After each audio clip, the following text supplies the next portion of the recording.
Fair warning, boys and girls, this review contains some heavy spoilers. Hello everyone, Nic Parsons here, your thoroughly disturbed movie addict. If this is your first time here and you're a movie freak like me, be sure to hit the subscribe button so you don't miss a thing. Let's talk about Salo.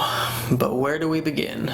Salo's plot revolves around four fascist leaders who capture and imprison a bunch of boys and girls to act out their most perverse sexual and violent fantasies on. I could start by telling you what you probably already know, and that is Salo is one of the most controversial banned movies of all time. It's supposed to be thoroughly disgusting and disturbing, and it's supposed to make even the most hardcore moviegoer cringe in their seat. But I think a far more interesting point to start with is the fact that it's recognized by many people as a fantastic work of art. I mean, it's part of the Criterion Collection, a company that prides itself in releasing important classic and contemporary films. That's right, important. And usually when we talk about the most disturbing, disgusting films of all time, they're usually not recommended by anybody other than grindhouse, horror, disgusting film lovers. And yet critics are all over this movie. And this is where Salo sets itself apart from all the other disturbing movies that we have talked about or probably will talk about. It's not disgusting, it's art. But why is it important? It's a film that's basically derived out of politics and political injustices. Without going into too much of the history behind it, Salo came out at a time where a fascist dictatorship was still kind of existing in Italy. The film itself has cries of anguish, and not just within its scenes, but in the actual creation of it. It was resurfacing something that was trying to stay buried. Another trait that sets Salo apart from other disturbing films is its beautiful cinematography. In the beginning, we get a lot of symmetry, natural colors, and beautiful landscapes. The film's morbid effect begins with a nihilistic silence throughout the first part of the film, where the children are being selected and rounded up by the soldiers. The selection process for me was difficult to watch, and in my opinion was one of the best crafted sequences, kind of showing off Salo's disturbing qualities. We shortly find out that one of the girls was purchased from nuns who were taking care of her, and another cries for her mother who died while trying to save her from capture. And from here on out, the movie kind of stops easing us into moments of the grotesque. The first supper scene can only be described as just a pleasant, delightful feast where the hosts break into song during some very lewd acts. It's kind of that first moment where you're jarred back into your senses, you know. Up until that point, you're watching a movie that's kind of easing its way into the disturbing territory, and then all at once it just becomes not necessarily disturbing, but absurd. The atrocious acts from the leaders are broken up into several scenes that are kind of divided by these scenes of storytelling. Basically, prostitutes are telling these very graphic, very detailed stories of what their lives were like growing up. And basically this is all to get their engines running. These scenes also represent a unique flow the film has with its word usage. The dialogue, as vulgar as it may be, is often wooing us into this trance, poetic trance, and is often successful. This takes on many visual forms as well, such as when the leaders are describing their slaves' bodies and sexual abilities to an obscene degree, much in the same way a movie critic would describe a film. Wink wink.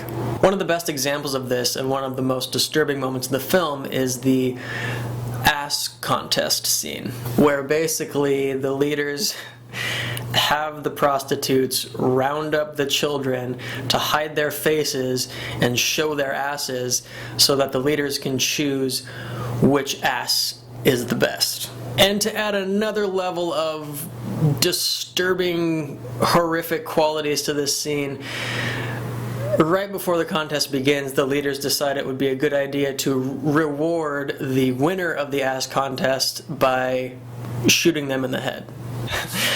I mean, the movie's intense, and as a fan of intense movies, I feel confident in saying that. This movie is intense. It is one of the most vile, disgusting movies that you're likely to ever see. And we're just breaking the surface. There's a wedding scene that's just, I don't know, it's so absurd and laughable, where a man interrupts the wedding by just making out and groping pretty much everybody in the room. It's laughable and horrible all at once. And the film is broken up into what's called circles. For example, you have the circle of shit and the circle of blood, which are probably the two most notorious sections of the film.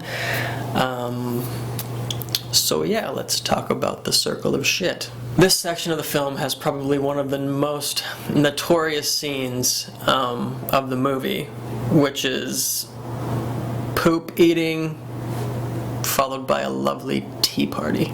Then they take it a step further, or rather 8,500 steps further, and decide that they are going to collect all of the children's shit for a few days and serve it up in this glorious Last Supper type meal. And we get to watch everybody eat shit for like 10 minutes. And to be honest, this scene in particular is where the film kind of starts to feel ridiculous. But at the same time, it's not necessarily taking you out of the film, because you always have to remember that this movie is a metaphor for something else. So when you watch this epic dinner scene where everybody's feasting on poop and crying and laughing and jerking off, it's, as odd as it is to say, it is a metaphor for a greater scheme.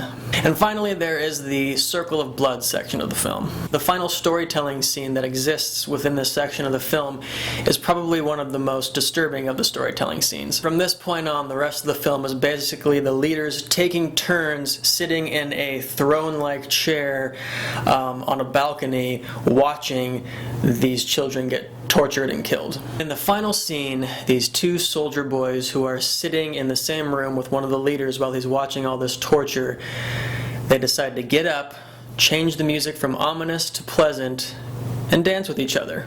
And this is where the movie closes.